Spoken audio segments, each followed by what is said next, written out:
Thank you. Good evening. I call to order the meeting of the Cleveland Heights, University Heights City School District Board of Education for, I don't even remember the date, the 1st of July, 2025. Mr. Gaynor? Mr. Hines. Here. Ms. Lewis. Here. Ms. Serini. Here. Mr. Trimble. I'm here, Mr. Gaynor. Ms. Crenshaw. I'm here as well. Before we start with the regular agenda, our very own representative, Juanita O'Brent, is here and has officially signed up for statements from the audience. So I'm going to have to read you the rules. Uh-oh. Okay. You may only speak for 3 minutes. I will You may try- not say anything derogatory about anybody my. ever. Well, I would say something very positive. All right. For those at home, my name is Juanita O'Brent on 16804 Glendale Avenue. I know we have to be very Don't formal. need your address. Oh, okay. It's public. And I just happen to be the state representative for House District 18, Scott. I was supposed to be in Columbus today, but I could not let this day go by not coming into acknowledging your 30 years of hard work to our school district. There's a lot of places in this world I could have been today. It's a whole hot girl summer, but I'm here with you because I think you're really amazing. And I thank you, and I'm not reading off the accommodation that I brought for you from the state, but all what we're doing, even for me at the state, it would not have happened without you. And for these past 2.5 years of me being a state rep, I appreciate your communication, your warmth, your intentionality, and even for the space that I'm in right now. So there's a lot of places, but this was the priority for me to make sure that I got here today. And I wanted to make sure that you received something from the state of Ohio to acknowledge your 30 years of hard work and to also let Angel know that you have some shoes to fill, but I know you will do a great job too. But we're going to miss you. We're going to miss your smiling face. We're going to miss, your warm advice and the institutional knowledge that you bring to all of us in all of these different spaces, particularly for our school.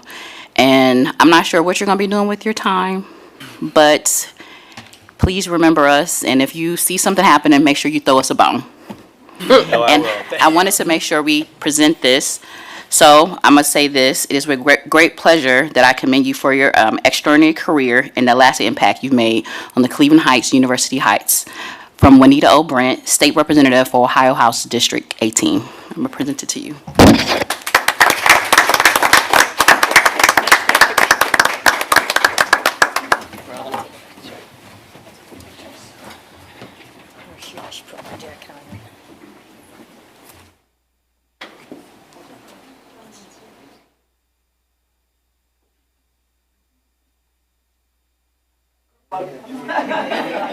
Somebody going to take a picture with Gabe. That's perfect. Kathan knows how to read this all. Done this once or twice. Ready? 1, 2, 3.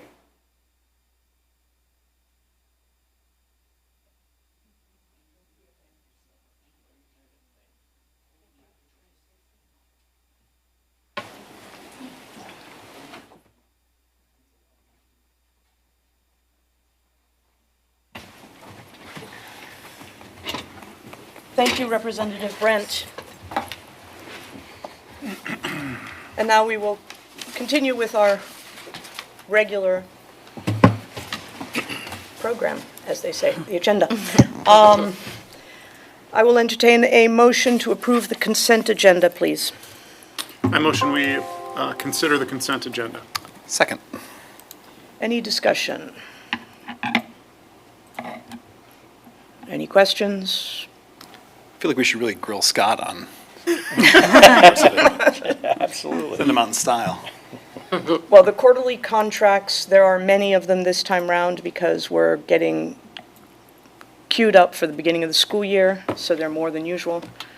I asked George about the buses, because normally we have 2 buses a year, but you may remember that we had a bus fire last year, so we are replacing that one as well as the 2 regularly scheduled buses. That's why there are 3 buses. It is worth pointing out, if I may, that, we are purchasing these buses. It was not very long ago that we got state aid to support the purchase of those buses. but I believe that it was the 2023 biennial budget, or was it 2021, that eliminated that assistance from the state. Good point, thank you. Seeing no further discussion, Mr. Gaynor, will you call the roll, please? Mr. Hines? Yes. Ms. Lewis? Yes. Ms. Serini? Yes. Mr. Trimble? Yes. Ms. Crenshaw? Yes. And now I'll turn it over to Superintendent Kirby. Okey-dokey. I'm just getting on. So we do have a shorter report as it is the Sun. Am I on? Am I in there? Okay. Be there for a minute.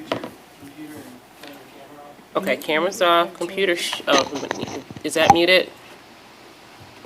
Do I sound okay? Okay. All right, so I will present, just several slides just to give an update on the work that we are working on this summer, and that has happened in the month of June, which we are out of, which is hard to believe. So, connected to our goals, we have had two big professional development sessions happening. So as school concluded in June, our principals and assistant principals were engaged in principal leadership and school improvement professional development sessions. And you will see there the topics. They include why culturally relevant instruction matters, what to do about it, the data-driven instruction cycle, action and monitoring, and coaching teachers to improve learning outcomes. There will be follow-up in this work. We are laser focused on improving, continuing to improve our academic outcomes, and this support to our administrators is crucial in these efforts. In terms of Tiger Camp is off and running. We have 131 second, third, fifth, and extended school year students, 55 middle school students, and 114 high school students as well. Moving on, June 4th through June 6th, we had our BLT retreat, which is our annual retreat for all of the building leaders who come together to do planning for next year. They examine data, they look at root causes, they make any revisions to goals and strategies based on their preliminary one plans. They worked on summarizing the work that they do so that it is easy to communicate that to stakeholders in the district. They had lots of focus team planning time, and they talked across the schools on their strategies to launch the school year. There was an opportunity for schools to share their one plans and get feedback from their colleagues from other schools. So I want to thank Dr. Jenkins for leading that work. I want to thank Mrs. Coleman for her work in leading the principal retreat.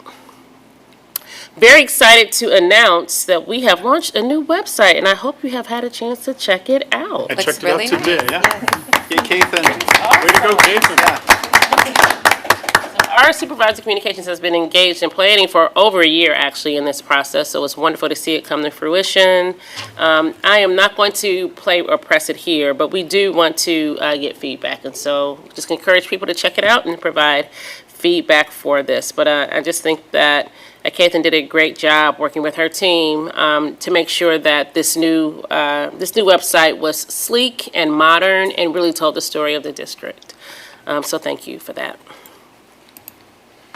In terms of valued professionals, we talked about some of this at our last work session. We are very excited that we have approved contracts for the Teachers Union and Monitors, 795, OPSI unions, that's 102 and 617, and EAPSC.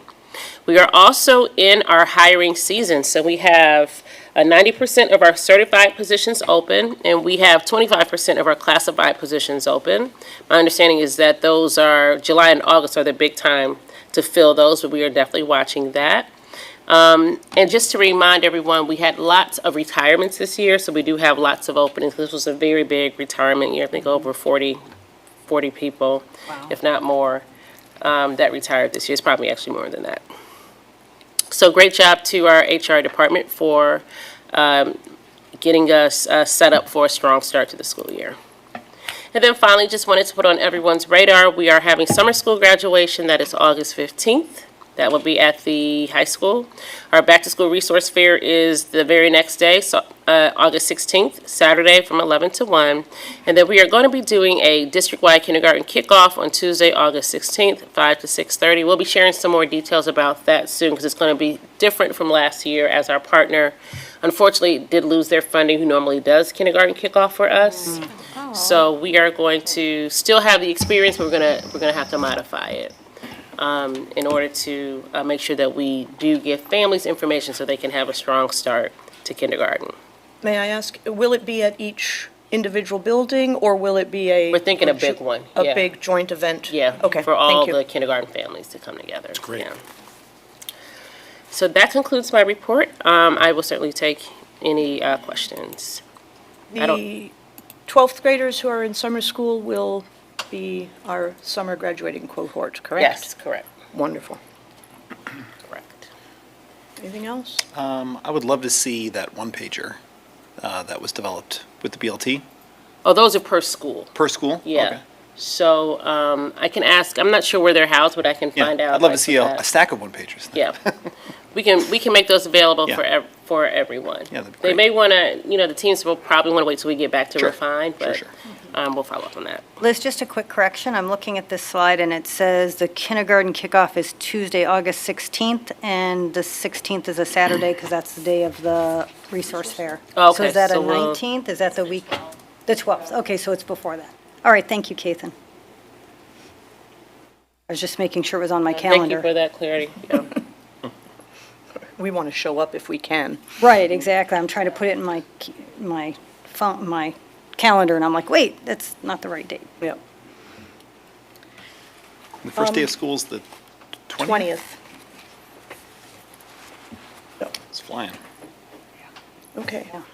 That concludes my report. I don't have any policy pieces for this month. Okay, thank you.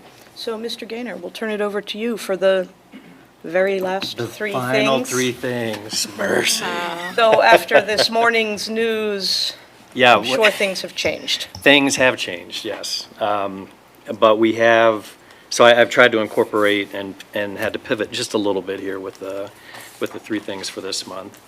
But again, aligned to our Goal 5, Objective 5 of our strategic plan to try to keep the community informed about happenings and school finance items and school funding kinds of concepts.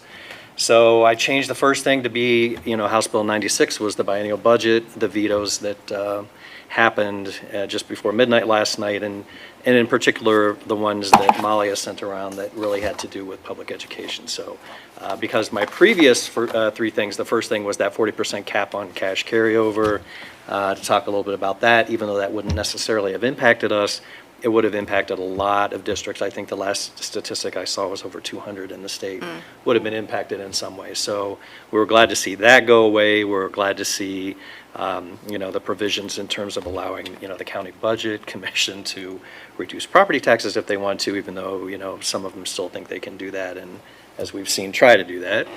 And done it. Yeah, and have done it. Educational savings account gone, vetoed, that was a good thing. Certainly, requiring board candidates to have political affiliation. We're glad to see that go away. In terms of the prohibition on STRS and SERS, district paid contributions, that also was vetoed. And then although it didn't affect heights, all the provisions about, the various types of taxes and districts on the 20 mil floor and how all of that was going to be calculated.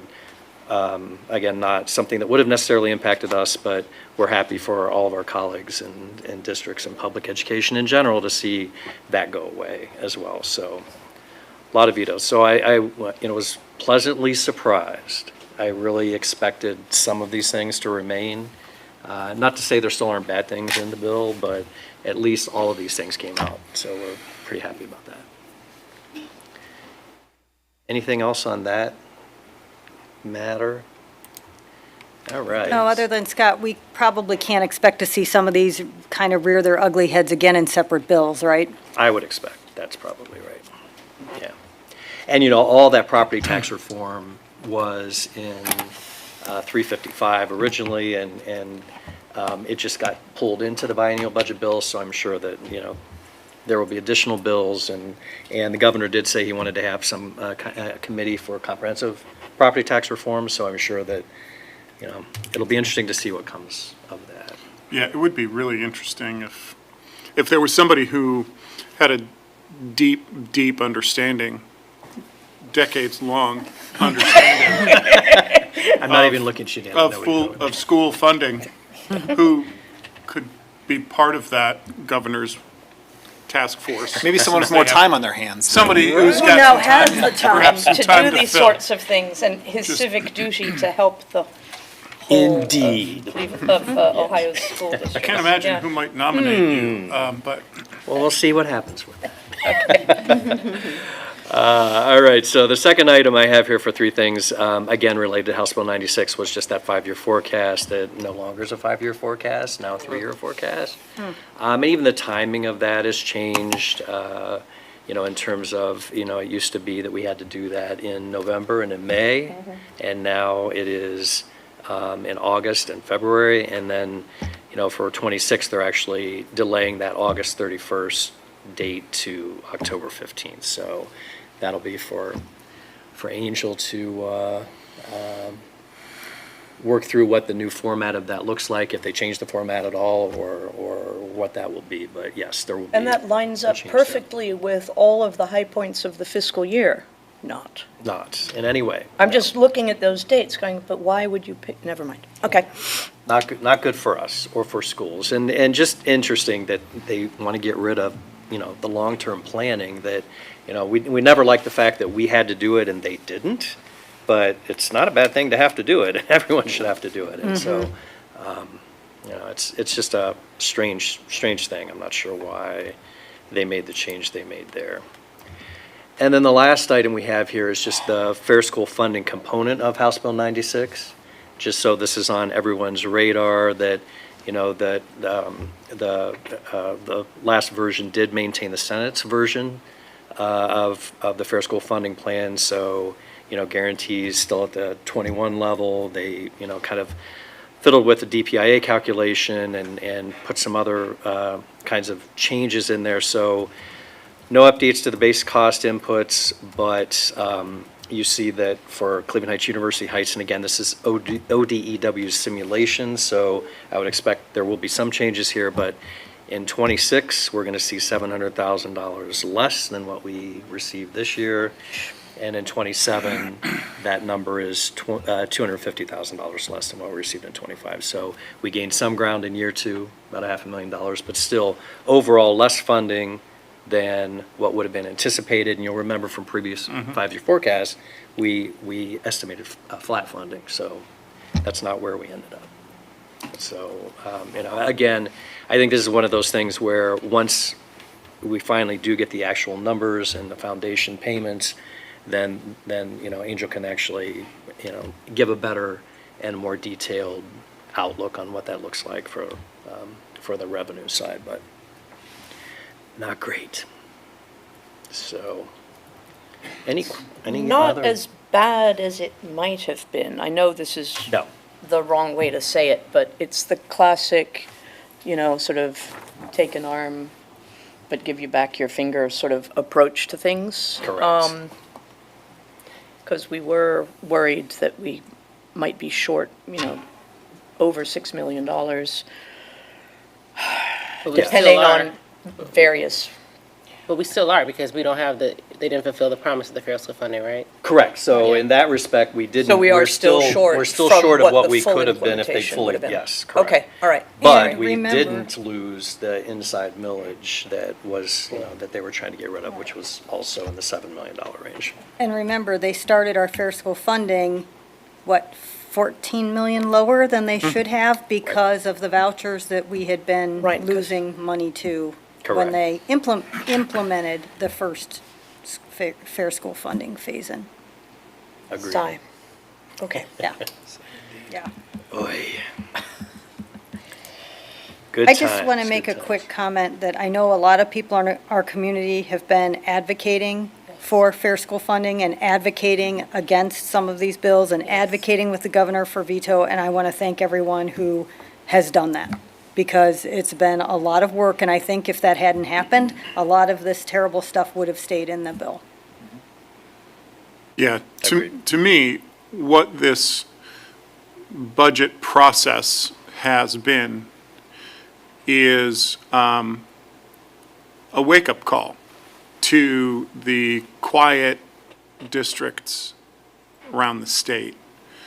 Because as we've walked through that process over the past year, but really the past 3 or 4 months, it is unmistakable that they will take everything they possibly can from Ohio's public schools because they genuinely don't mind the idea of public schools collapsing. I think that, there are states in this nation that have eliminated the requirement, compulsory education. And nothing, I think, is out of their dream. And so, as Jody said, we've been sitting here at this table for 4 years. In 2021, talking about the Fair School Funding Program, talking about the fact that it was going to take 3 biennial budgets to fully implement, and saying for all that time, I'll believe it when I see it. And they lived down to every one of our expectations. And don't forget that the Fair School Funding Plan was designed to be implemented in 1 year. Correct. And the whole breaking it up Right. over 3 budgets was a breach of faith to begin with. So an important takeaway is, advocacy is a process. Finding one's voice doesn't just turn on. It's a slow process of people getting activated and doing something that's right on the very brink of their comfort zone, perhaps right outside of their comfort zone. Calling a legislator is a giant leap for people because people don't feel like they're capable of having, an informed conversation about things and that they won't be able to field questions. But what they can always field questions about is their love of their children and their commitment to their neighbors. And so people shouldn't feel intimidated about calling a legislator. Believe me, they're no smarter than you are. Unless you happen to be represented by Juanita Brent. But, so we need to continue to foster that culture of engaged advocacy around the state. Because yes, there were 67 items vetoed by the governor last night. None of them should have been on the bill. It's not a success that they were vetoed. It is a failure that they were part of the bill to begin with. There were so many items added to the budget that had no business being in a budget bill. But it's a way for legislators to hide their secret pet projects. There were book bans added to a budget bill. And so, we need, the lesson, it seems to me, is that we need to become more engaged. We need to help develop the next generation of advocates. And we know very clearly what's in their wish list. And it is more important now than ever for us to hit the gas, not the brakes, on advocacy. And so that's my 25 cents worth. Thank you, Dan. I want to echo Jody and Dan in praising some of the incredible hometown advocates that we have here. Linda Strafsky from the Heights Dems has been sending newsletter after newsletter, making sure people are up to date. Juanita, I never see Juanita without paper in her hand, putting it in the hands of other people with information. Robin Coslin, who organized the Resistance Fair at Heights High, where I stood next to Dan at a table talking about these topics, but there were other people at other tables also. We were not the only education table there. Jan And Ressiger. Jan Jan Ressiger. Ressiger, yeah. I mean, the list goes on and on. Kaiser. Susie Kaiser. And the fact that we have so many people shoulder to shoulder with us is really great, but it's, it's absolutely time to continue to lean in because, like you said, Dan, the playbook has been tipped and we know what's next. Well, it's interesting because it reminds me of the very first, when we originally had that Northeast Ohio School Boards Coalition, and now it's morphed into another name, but Catherine Garvey from Chagrin Falls decided, hey, school boards should talk to each other and know what's going on, and she invited me, and, I think I was president at the time, invited me to a meeting with a bunch of other school board presidents to talk, and I remember we were supposed to bring our number one issue. And the issue I brought was vouchers, and I had a presentation about vouchers, and I remember another board president, who I will protect the guilty, but made the comment, why are we talking about this? I come from a good school, I don't need to worry about this. And I said in the moment, I said, if you're not worried about vouchers now, you will be. Our school district is the canary in the coal mine, and I'm telling you right now, this is going to affect you.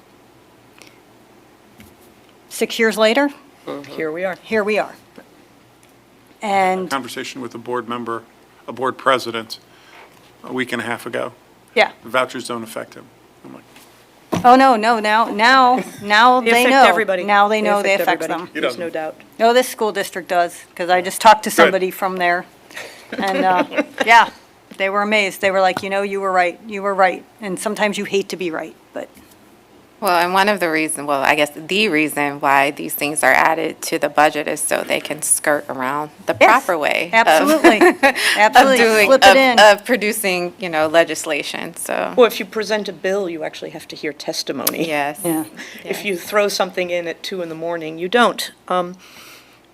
Yeah, and as we know, our students have been amazing at going and giving testimony in the State House, and I'm proud that we are educating and raising up the next generation of advocates. But in the meantime, we need to continue what we do because the problem's not going to go away, so. Agreed. Just want to slide in 2 more quick things, extra bonus thing. Bonus things, 5 things. You get 5 things. There you go. How Okay. about that? Yes. Going out on a we can fire bang. you. So, right. So, one not so good thing, which is, so we received from ODE or DEW, update on federal funding. So I don't know if everyone saw this email or not, but that ODU received the following notification from the U.S. Department of Education this evening. Given the change in administrations, the department is reviewing the fiscal year 25 funding for all title funds, and decisions have not been made yet concerning submissions or awards for the upcoming academic year. Now, this is July 1st. Accordingly, the department will not be issuing grant award notifications obligating funds for these programs on July 1 prior to completing the review, and the department remains committed to ensuring taxpayer resources are spent in accordance with the president's priorities and the department's statutory responsibilities. So, that's been, it's been a little difficult to try to get So some the things Department of Education has frozen $6 billion of money, which was already allocated, and whatever the correct term is by the Congress, to go to each state's Department of Education. And now the State Department of Education is telling us, oops. Well, they're at least not giving us access to those funds right now. And so, of course, typically on July 1, we have staff who are being paid from these grants. And so fortunately, not many 260-day employees, but the ones that are, that's a question. And even our need to enter into long-term contracts for the next school year and engage, those people that we need to, we can't do it because we don't know if we're going to have the money yet or not, so. And who are Title I students? Liz? Title I students are students who have academic needs, who are socioeconomic, students whose socioeconomic status gives them opportunities for more support. It is The a neediest targeted children. hit. Right, it's a fancy way of saying poor students. Yeah. Right? Who need the extra funding. So more to come on that front, but that Okay. was not pleasant So that news. was number 4. 4. Number 5 is just to say, is to give everyone a really a heartfelt thank you for, coming out tonight, and, wow, I didn't think I was going to be emotional tonight. Just to, it's really been a great experience, and the district, just, the board, my team, the communities, so accepting and so inclusive and just so wonderful, such a wonderful district. And just to be able to be a part of that for 30 years and to have 30 graduating classes and to have been able to be a part of providing for those students to be successful, and just how important public education is. That's really, when people say, what do you think your greatest achievement is during a 30-year career? That's it. Is knowing that all those kids, had opportunities and that I played my role in that. And so want to thank everyone, and again, the community too, just being so inclusive in the board. I remember even, years ago when I came out and I'm talking to a counselor, and the counselor's like, are you in a safe space? Do you really want to be visible? And do you want to be out? And I'm like, I work in Cleveland Heights University. I'm good, and just to not have that fear, because this counselor went on to say, I have clients who work in other school districts who can't be visible and can't be themselves. And so it's really just a wonderful thing to be in an environment and in a workplace, in a community where, you can do that. And so again, thank you, everyone, for all the support, and it's been great. It's been an amazing experience. It's been an interesting and wonderful ride, and so I wouldn't trade it. So, Well, thank you, Scott, for your dedication to our students and to your part of making the system work. I mean, it's a complicated system with many moving parts, and without the treasurer's office, nothing would happen. Thank you. thank you. And Scott, thank you so much. You have been such a advocate for children. You've kept the wheels on the train, on the track so many times. I know that you have been here weekends, late evenings. I know we have been up all night together in negotiations. Yeah. I don't know anyone in a treasurer's role who's been more dedicated to their job than you have been, and you've been a great mentor as well. When you get elected to the board, you don't know what you don't know. And you think you maybe know something about finances, and then you get your first TIF and you don't even know what the heck that is, and you got to go learn about it. And you have done a wonderful job to help bring us on board, make sure we get the education we need as a board member, bring in the experts to talk to us about things that, as an elected official, you maybe didn't understand, and now you have to know about it, and just making sure that that incredibly steep learning curve is something that we all adapted to very quickly. So thank you. Thank you so much. And as a parent whose kid went through the district, thank you for being there for one of the, my kid was one of the 30 graduating One of the 30. classes. There you go. Thank you so much. Yeah, absolutely. Thank you. So when I got involved with school levy campaigns, your name was a cornerstone of the trust that we were talking to the community about.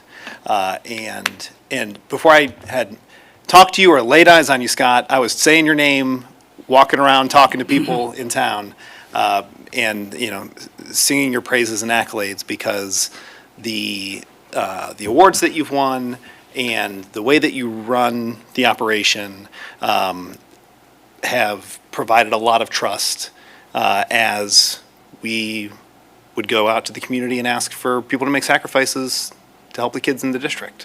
So I'm so deeply appreciative of the service that you've and the vocation that you've taken on to help the district. I think there's very little that I can add that hasn't been said, but I always think of you as the institutional memory. Mm-hmm. And that's an incredibly important thing that people never think about. When you talk about administration, the career path for administrators is to move up, and a successful administrator is one who then very often moves on. I always say that when we lose an administrator, it shows that we spotted somebody who was going to be a star. And so it's a success for the district to have an administrator actually move up and on and out. The problem with that is that you end up not having a very long institutional memory. And all of us electeds,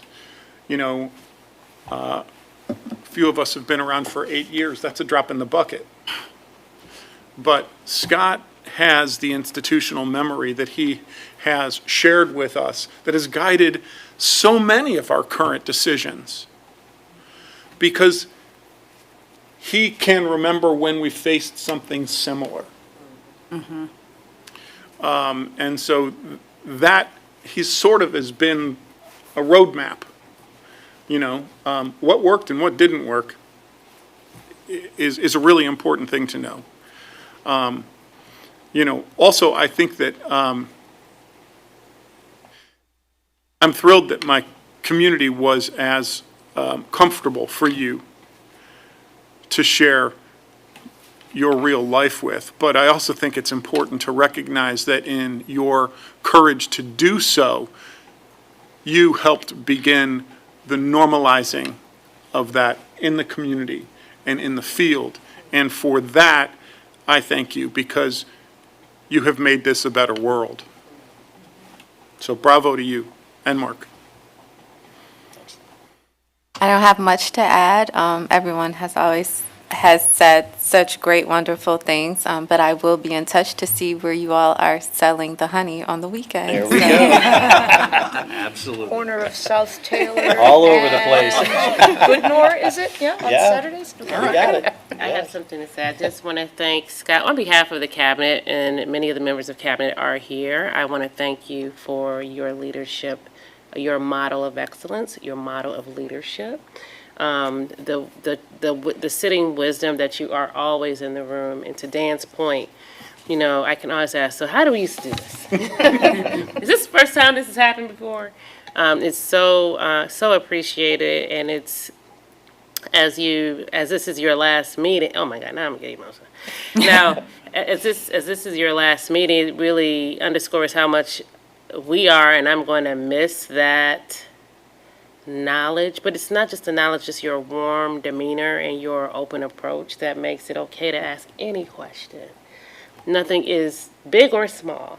And then just helping me as I transition into the role, like navigate all of everything, local, state, national. So I appreciate it. I will miss you. I'll be in touch. So absolutely. I'll still be reaching out. Thanks, You're as not always. allowed to change your phone number? I will not. I will keep the same phone number. And we'll miss all of you as well. Thank you. Thank you very much, Scott. Before I give my report, I want to recognize the mayor of University Heights, who came this evening to help celebrate Scott's retirement. Yes, thank you, for Mayor. Mayor here. Michael Brennan, Dylan Brennan, thank you for coming. And Deanna Bremer Fisher, who has come as well. So thank you. And of course, I want to recognize Angel Latham, who is our incoming treasurer. We've got a month of overlap during which there's a massive brain dump happening. And we're very excited to have you come and join us up here at the next meeting. All right. We thought the end of the school year meant things would die down a little bit, but in fact, I looked at my calendar, and it's been insane, what I've done since our last meeting. A lot of it is pretty straightforward, but there were a few things which stuck out, which I wanted to mention. One, I went with a board member colleague from Euclid, Tia Otu, to visit the Lakewood High School Health Clinic, which is a partnership with the Cleveland Clinic, which is similar but not exactly the same as our partnership with Metro Health at Heights High. They have a very strong mental health component, and it was just very good to see that and talk to some of the healthcare providers and learn a little bit about how they run their operation. I mentioned last month that we were going to receive, and now we have received, the Guardians of Justice Award from the Cleveland NAACP, and we all now have little scales of justice to add to our kit here. That was an incredible honor, and that was in recognition of the districts not caving into a reinterpretation of Title VI, which doesn't correspond with the meaning of Title VI. We may find out that that comes and bites us in the rear end, but we'll wait and see. I was on an education panel on the Sound of Ideas with Jenny Hamill. I can't remember how long ago that was now, 3 weeks ago, which was very interesting. And I want to thank Scott and Kathan for prepping me for that. It was, the questions were really good. The conversation had the potential to go south, but I think that because of your help prepping me, I was able to make the points that I think we needed to make, so that was good. You did an excellent job. Thank you. It was terrifying. That's all I was saying. It was absolutely terrifying.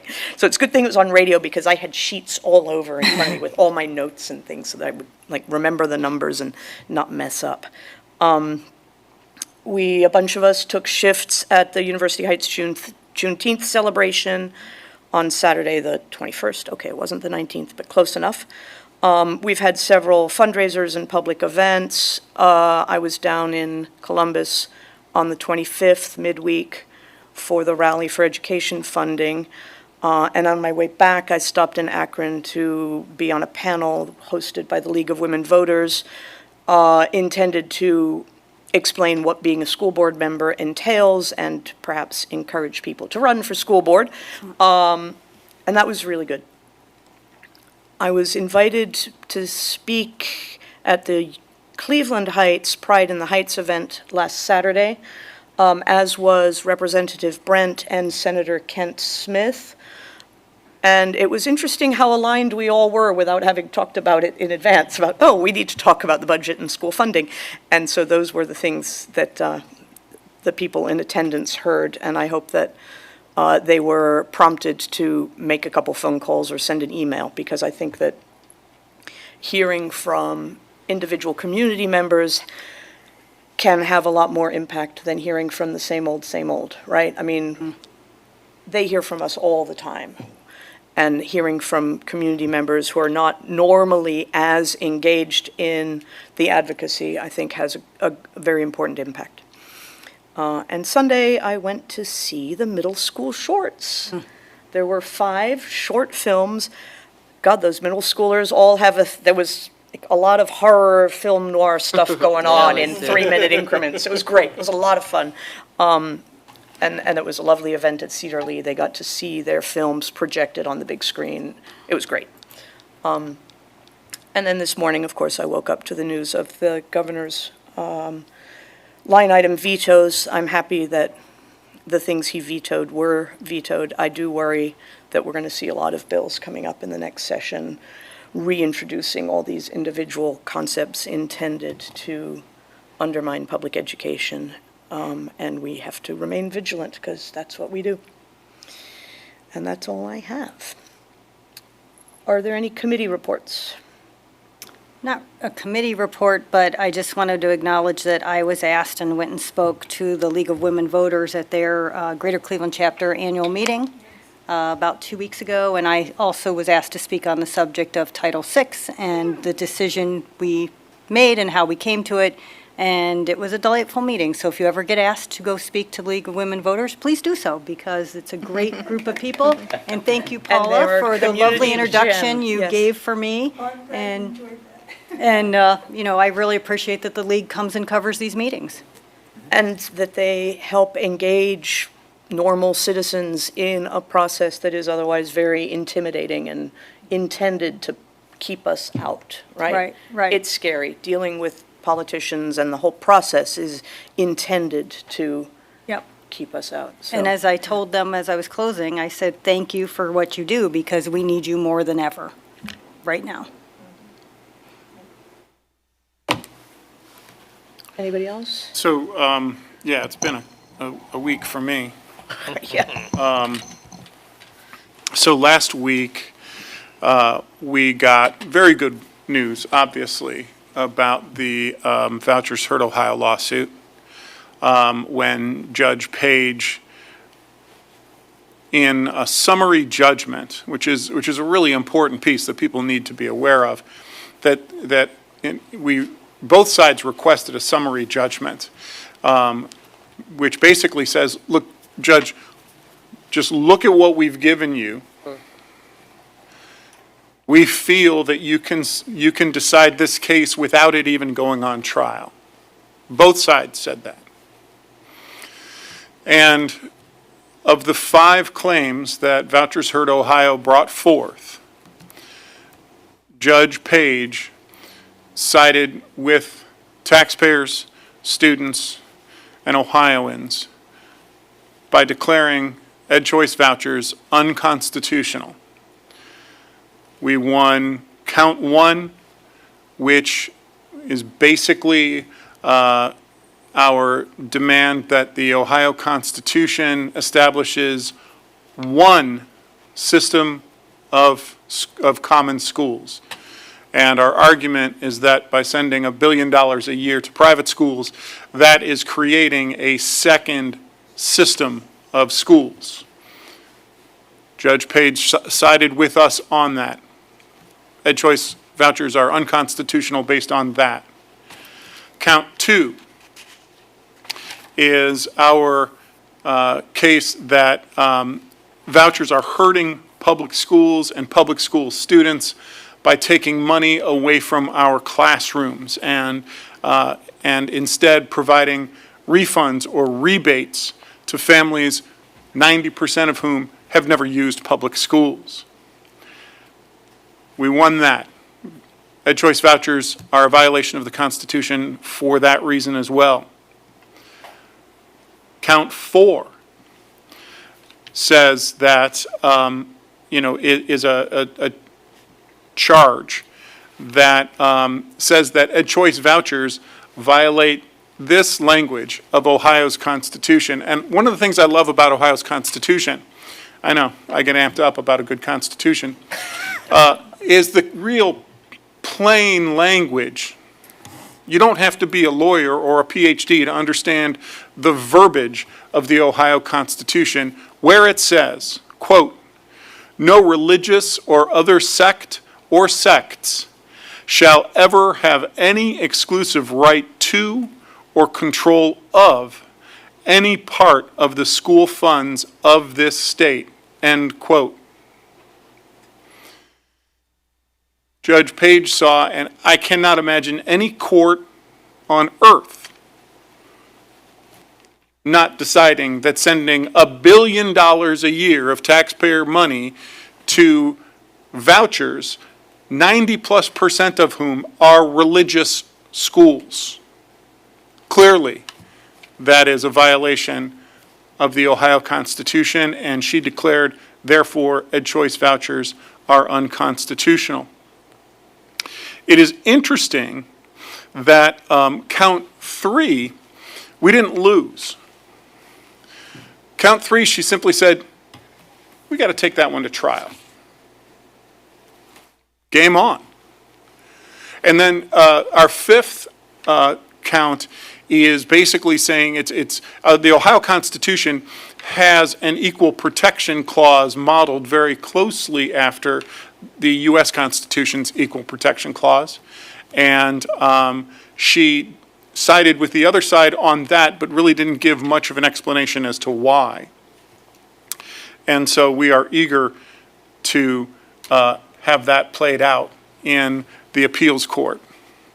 So it was a great day for Ohio's taxpayers, students, teachers, and communities, unquestionably. And we are eager to get into court, into the appeals court, and we are very eager to have the case heard by the state Supreme Court, which is where it will ultimately go. People sometimes ask me, well, what about the state Supreme Court? They're, all on the other side, if you will. And I really do remind people that when the law is on your side, you want a conservative court. Strict constructionists believe that it is the words on the page and nothing but the words on the page that matter. Any judgment that is based on the words of the page of the Ohio Constitution sides with the students, the taxpayers of the state of Ohio. So I am not daunted by the party affiliation that has now been added to the members of the state Supreme Court.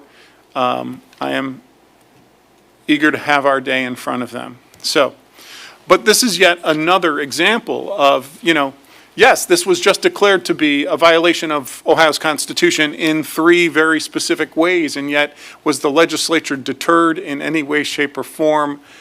No.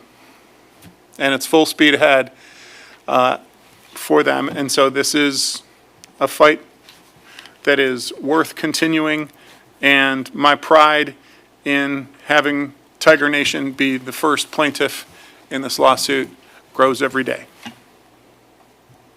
Thank you. Any other committee reports? Nope. Nope. Okay. Summertime. Summertime. Summertime, yes. So I'm going to assume no new business. Correspondence? Nope. Then I will consider a motion to adjourn. I motion we adjourn. I second. Mr. Gaynor? Ms. Serini, Yes. Mr. Trimble, Yes. Ms. Crenshaw, Yes. Mr. Hines, Yes. Ms. Lewis. Yes. Thank you and good night.